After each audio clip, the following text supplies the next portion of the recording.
Welcome back to Partnerships Unraveled, the podcast where we unravel the mysteries about partnerships and channel on a weekly basis. My name's Alex Whitford. I'm the VP of Revenue here at Janet. And today I'm very excited to welcome our special guest, Janet. Janet, how are you doing? I'm awesome. How are you? Yeah, really good. Really good. For the uninitiated, Janet, who are you? Where have you been? Why should they be listening to you? So first of all, Janet Schijns, although it looks like judicious when you see it spelled. So in the episode trailer, you'll realize that. I'm located in the United States, and I am a go-to-market expert. So my firm, JSG, works with a variety of companies, both big and small, to help them to go to market primarily through indirect channels. Awesome. And we've obviously interacted because we've done a couple of webinars, and I think me and you were sparring on how the channel has changed and is changing and needs to change to optimize. I'd love to get into, where do you see the biggest opportunity for channel marketing teams to make a significant difference in channel revenue in the next 2 years in this rapidly shifting world? So look, I have statistics to prove this. Okay. So 5 years ago, the average customer and user customer buying, and I'm going to use technology since that's the space we primarily function in, buying B2B technology, spent about 51% of their time with a salesperson. That time has declined, eroded. Last year, it was 17% of their time was spent with a salesperson. This year, it's all forecasted to be about 14%. So what happened?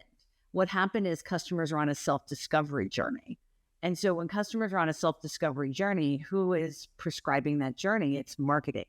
And as channel marketers, that means that we have to understand the journey a customer is taking that goes through a partner and be able to, as a channel marketer, put the not just awareness, which is where channel marketing started, but also evaluating options, looking at your features, benefits, value propositions, etc., and getting almost to the point of a closure before it goes over to sales to close, negotiate, do options. And so in that world, the biggest change, I think, for channel marketers is getting out of the belief that you're at the top of the funnel. You're no longer top of funnel. We used to use that term, top of funnel leads, right? You're no longer top of funnel. You're probably 3/4 of the way through the funnel. And so you have to change your mindset to be around that level, right? Of saying, I am not about just driving awareness. Yes, I have to drive awareness, but I also have to drive selection. I have to drive solution understanding. I have to drive pretty far into the sale. So to me, that's the big change. So often I see indirect businesses not learn from direct businesses. And I think the days of sort of marketing being responsible for inbound top of funnel died ages ago, and yet ages ago. Yeah, ages ago, and yet we see salespeople reporting into marketing leaders because actually they fully understand that marketing plays a critical role in direct go-to-market motion, and yet we're still playing the same game that we played in the 90s. In channel marketing, right? Yeah, in channel marketing, where we go, no, we're right at the top, right, and it improves conversion, improves velocity. Why partners.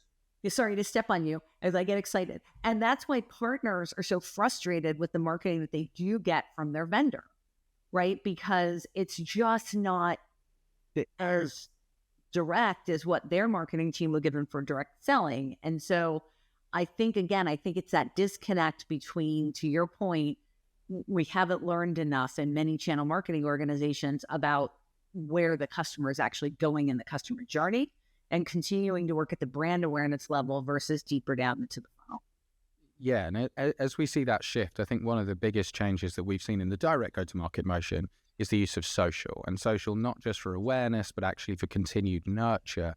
I think personally, and we're sort of betting Chanext on this entire philosophy as well, so hopefully everyone else agrees, but we sort of see social as the way, especially for smaller partners, that you can get a really awesome, automated, scalable version. I'd love to hear your thoughts on how you think social and indirect need to come together.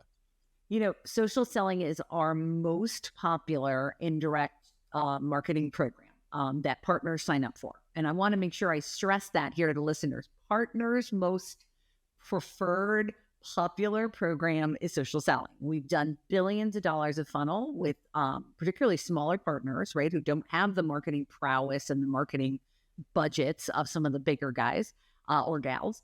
And the social selling program teaches them not just to use social media as a broadcast tool, again, back to that awareness versus deeper in the funnel, but to use it to make connections, to follow up on leads, to follow what their clients or prospects are doing, to engage in a way that gets to their sale.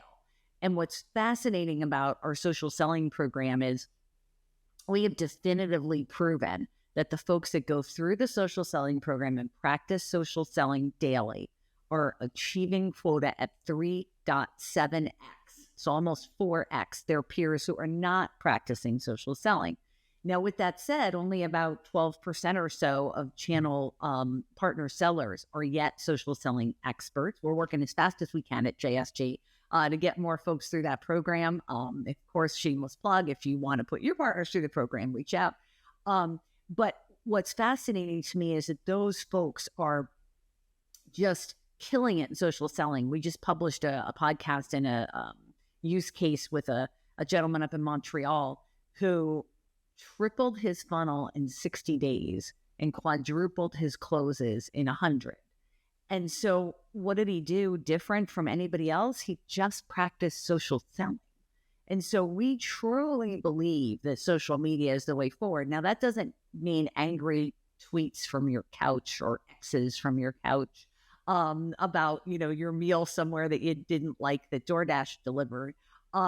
It means actually being seen as an expert. And one of the things we've really been working with folks on is portraying as an expert on social media, commenting, engaging as an expert. And this is moving those sales along. And so, Alex, I couldn't agree with you more. Social media is the move forward. Now, I often have older, more experienced, I guess I should say instead of older, more experienced marketers question it. Oh, social media, that's just, a broadcast tool, because they've never used it to engage with customers. They've never used it to engage fully. And so they haven't seen the results, right? They went out and they said very draconianly, we're going to make these posts every day. And you, all the salespeople, repeat those posts on your LinkedIn. And then 6 months later, they were like, social's not working for us. Well, of course it's not working for you.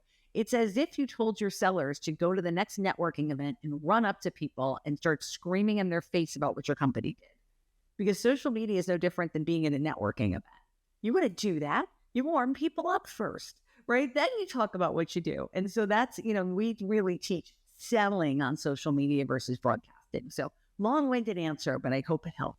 No, 100%. And I couldn't agree more. People buy from people, and yet we get on social media and forget we are people, right? So we're going to stop talking like we actually care about people, stop having humor or showing any level of personality. We're just going to be a microphone for a brand. And that's not what works. What works is we can scale relationships far and wide. You've spoken a lot about the SMB gold rush and how lots of major channels, people like Microsoft and Cisco, they're heading more down market. What advice to program leaders on how marketing really is the critical tool to help scale a channel when you're moving down market and you need a much bigger channel route there to operate? Well, so first of all, I want to start with that long tail discussion. So too many vendors have fallen in love with the biggest partners, and I get why, right? There's revenue there for the taking. It's fast, it's quick, it's, hey, I got some big deals. It's making your board happy because you signed up one of the big partners. It's making your boss happy because you set up one of the big partners. But in reality, most programs grow from the bottom up. And the big players tend to draft behind, interestingly, what the smaller partners have done in a space or anywhere else, because those smaller partners are more nimble. When it comes to marketing, what happens many times is the vendors give all the MD up to the big partners, and then the little partners, they just hope maybe somebody in distribution will do something for them, and they leap forward. But what our data and our programs have shown is that by harnessing those smaller partners, you have kind of three advantages. One, you have a first mover advantage. So when you launch a new program, launch a new product, launch a new solution, those smaller partners are more likely to take the risk and go to market with a marketing campaign with you. The bigger partners are less likely, right? Because they've got established practices and it takes a lot for them to put that marketing play into play. Two, the partners are more likely to follow up on the leads at the smaller side because they are not overwhelmed by leads from 20 other vendors. They are very happy to get a lead and they will put more into it. In fact, the smaller vendors many times will double the reach outs to a lead over a bigger partner because, again, they're hungry for the business. And then third, when you lump together all your small partners and add up their volume, they become one very large partner who expects less, who charges less, who takes less discount, who really takes your cost of channel and changes it. And so as a marketer, you have to say to yourself, what programs could I do to stimulate demand for those partners? So for example, our social selling bootcamp, we've had vendors who have brought 100 partners into one social selling virtual bootcamp at a relatively low price, trained them all, provided them with content for 90 days and seen massive growth from them. But you can't treat them like you treat a big partner and assume they're going to have their own marketing teams and their own this and their own that. You've got to package something up and bring it to them as a community and have the community do that marketing practice. And the irony is, right, because I think it's marketing philosophy 101. Would you rather have a run rate of business or close big deals? And the answer is, well, you want a run rate of business. It's sustainable. You can grow it consistently time over time. And yet we get pulled to the big partners where we go, oh, this would be great. We're going to work with an X, Y, or a Z. Right.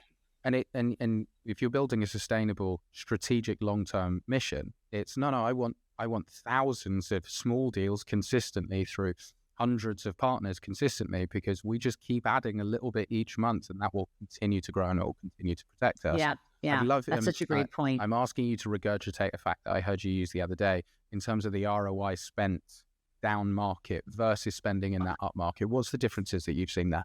So new data for 2024, even better than last year.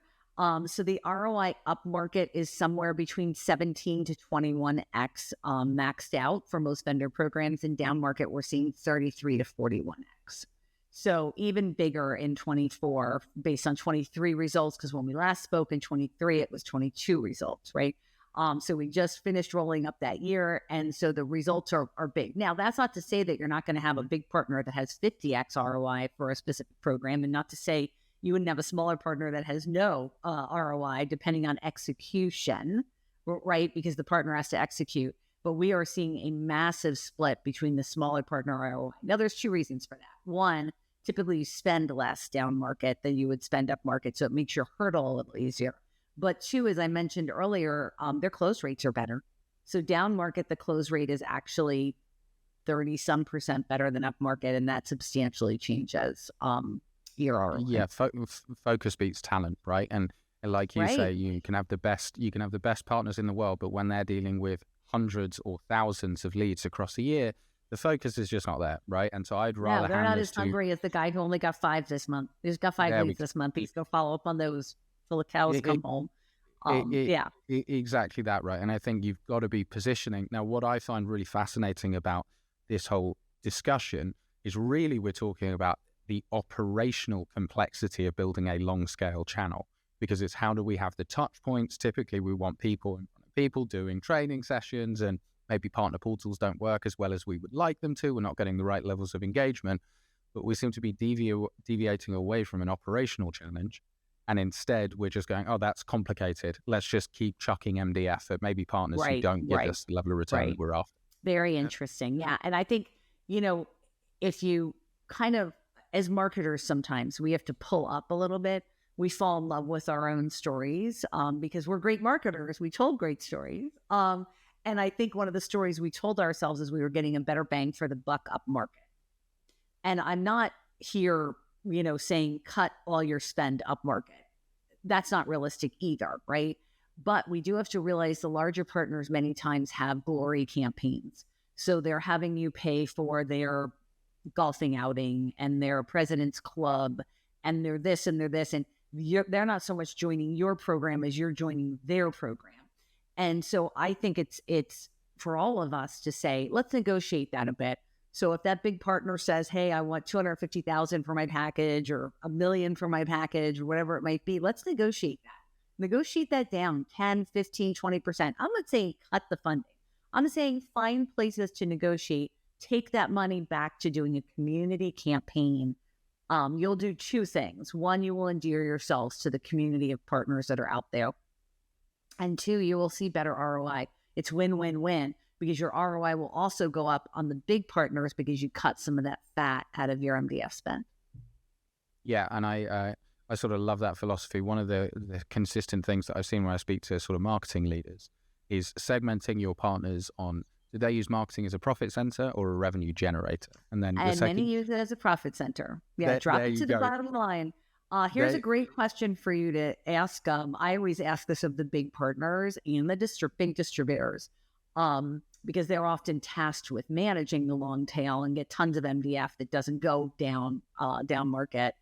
For some of them, there are also some very good ones like Ingram that make sure they drop that to their partners. But what I always ask is, are you outsourcing any marketing to third parties from this money? And if they say no, then I know that they're dropping it to the bottom line. And I'll come back and say, that is not our preference. We would like to see invoices from third parties for at least 50% of the money. And I'm not talking about a hotel receipt. I'm talking about lead generation campaigns, training campaigns, something that you're not doing yourself at your company. Now, I've had people challenge me and say, I have the best marketing team in the business. Okay, show me their results versus a third party who does it for a living. Now, all they do for a living, like my team, right, is social selling. We have a whole team. That's all they do is social selling. We have a whole team. All they do is intent-based marketing. You can't argue with me that your person that's done it for 7 minutes, because you're dropping the money to the bottom line, is going to do it as well as a third party who has a profession in this. And I'm not saying you have to take all of my MDF money and use it for third parties, but I want to see a certain percentage of it. And you're starting to see MDF program rules change and say you have to submit receipts, because people did see, hey, I just gave $500,000 to that partner and it just dropped to the bottom line, and we were included in events and other things that they were doing anyway. And so that's a big concern. So one of the, and you touched on Ingram there as particularly handling the situation well. Yes. I've spent a lot of time in distributors, working with distributors in previous roles, and typically the marketing department is the most profitable part of any distributor globally. Yes, it is. What are the areas in where you would be asking your distributors to box smart, or what are you holding them accountable to outside of getting the receipts? Is there anything else that you feel like distribution should be doing to enable that long tail and really deliver value there? I do. I think that they should be using the business analytics that they have available, because they see everything that ships if you're on the hardware side, or licensed if you're on the software side, or serviced, right, if you're on the services side. And so I think they need to use that business intelligence better to work with partners to say, here's your accounts and what you would sell next. Here's how you should sell it next. Here's the program you should use to sell next. So if your customer already bought X and Y and Z, they're most likely to buy L next. And the company that bought A, D, and F are most likely to buy M next. So don't market the same thing to them, right? They need to use that business intelligence. We're seeing a lot of success with large vendors using tools like PartnerTap, using tools like yours, right? To PartnerTap really helps in one area and your tools help in another. PartnerTap helps in the account mapping, so that you can say, I'm going to go after these accounts with the partner and map back, and that's amazing. And then the distributors can make cohorts of those accounts, right, that have something in common. Your tool helping with all the automation for the distributors around the marketing spend, marketing campaigns. I get that they all have their own internal marketing teams, and I applaud that, right? And I love that they're profitable, because that's awesome. But not using the tools that are now available as platforms is, I think, a weakness for the majority of them. And do you have any views? I hear a lot of distributors talking about buying or building internal platforms and tools to service their partners, rather than really using best-in-class third parties. What's your view there? Do you really feel that you're coaching vendors away from, contributing to an ex-distributor so that they can build a platform that potentially maybe doesn't work? Listen, I think it's an and game. right? There's not one platform. Even if you think about buying things in a marketplace, right? There's not just an Amazon, there's an Azure, there's all these platforms. And so I think that there are some things that distributors have to build their own platform for. And I understand that. And I tell the vendors the same thing, they're building their platforms. If it's in your core competency in the physical world, you should be building it in the digital world. If it is not in your core competency in the physical world, you should not be building it in the digital world, and you should be using someone else's tool. A great example for that is CRM, PRM, right? So if you think about, partner relationship management tools, well, why would you, that's not in your core competency. Go and buy from a Zift, right, who has a good tool, right? Just don't sit there and try to recreate it. And so I tell the same thing to distributors. If it's something in your core, like if you're building software licensing platform where a partner can track moves, ads, upgrades, that's well within your core business of what you as a distributor have been hired to do as a job, build that platform. But if you're trying to build a marketing automation platform, then it's not in your day-to-day reason that people buy from you. So why would you do that? You should outsource it. So it's kind of an and answer, Alex. It's a good answer. Look, yeah. Janet, we've obviously been interacting for a little while. I've been a huge fan of, I think some of the impact that you're having at JSG. I'd love to know and give you an opportunity to talk about really what are you doing that's so different? How are you helping marketing programs and major vendors really take that next step forward? I love that question. So the first thing we're doing is challenging everything. So many times when marketers plan, they plan from a position of hopefulness, right? Hey, we're going to increase leads 30% this year. We're going to drive new revenue and new partners. If I'm a vendor, right? I'm at 100 new partners this year. We take it back in our business planning, and we call it MAP, market action planning with our vendor clients. We say, okay, what we're going to talk about first day one in the 2-day program is everything that would make you fail. What would put you out of business? What would kill you? What would have your whole department eliminated? What would have all channel marketing eliminated? What would kill you? Don't talk about the growth. What's going to kill you? And it changes the conversation, right? Because we race to a crisis and we crawl to an opportunity. And so by creating a crisis, right, of wait, what? How would we all be eliminated? What would have to happen? Oh my gosh, right?